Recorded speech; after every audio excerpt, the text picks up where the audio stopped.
couple of weeks ago, the physics department here at Tech hosted an interesting public lecture on the physics of baseball. The speaker was Professor Alan Nathan from the University of Illinois. When he began his presentation, it was clear that not only did he know a lot about the mechanics behind the sport, but that he really loves the game as well. I don't know the first thing about baseball, so I thought attending this lecture would be a good starting point and give me a foundational understanding of the sport itself. Dr. Allen covered several different aspects of the game, but there were some key concepts that were recurrent throughout his lecture. I have some listed here. BBS stands for batted ball speed, which is the exit speed of the baseball after it has collided with the bat. The coefficient of restitution is essentially a constant representing the bounciness of a baseball. MOI stands for the moment of inertia, and since we've all taken Physics 1, we're pretty well versed on the MOIs for several shapes. On graphs of the distance from the bat handle versus the amplitude of vibration at that distance, a node represents where the vibrational amplitude is 0. And pitch FX and head FX are new technologies that allow people watching the baseball games on TV at home to more clearly see ball trajectories. Dr. Allen didn't cover too many equations in his lecture, but one he did spend a little time on related the pitch speed and the bat speed to the BBS. If you were to plug in a lot of values into this equation, what you would find is that the speed of the bat matters a great deal more than the pitch speed. Each additional mph of the pitch speed results in an extra foot in the distance traveled by the baseball, while each additional mile per hour of the bat speed results in 6 times that.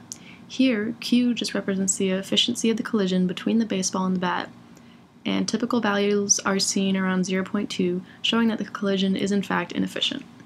A major topic of debate in the baseball world is the use of aluminum bats versus wood bats, and there are some important differences between the two types. Aluminum bats are hollow, which results in a lower moment of inertia. Aluminum bats are also associated with higher bat speeds and exhibit something called the trampoline effect, where less energy is lost in the compression of a bat when it hits a baseball. Solid wood doesn't compress too much, and so a lot of energy goes into compressing the ball itself. Dr. Allen spoke briefly about the forces acting on a spinning baseball in flight, and I found this diagram illustrating those forces. We are already familiar with velocity, drag, and gravity, but there is this extra force called Magnus, which represents the spinning of the baseball, and it's this Magnus force and the gravitational force that actually changes the direction of the ball. In his lecture, he did cover nodes and their importance in relating to what's called the sweet spot of a baseball, but I found this topic to be particularly interesting, and so I did some further research. I learned that the sweet spot is also known as the center of percussion, or the COP, and if you wanted to, you could actually experimentally determine the location of the center of percussion by measuring the oscillation period of a swinging baseball bat and then doing some further calculations.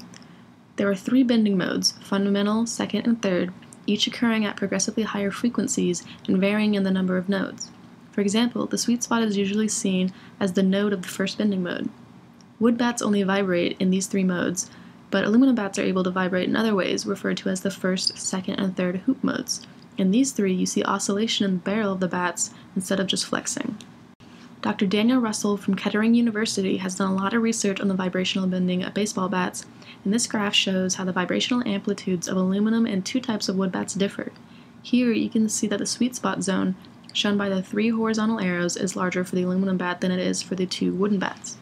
If you want to learn more about the physics concepts listed in this video, or if you just really love baseball, you can visit Dr. Nathan's website shown here. His site has links to a lot of his research and even has a baseball trajectory calculator you can download and try it for yourself. Thanks for watching!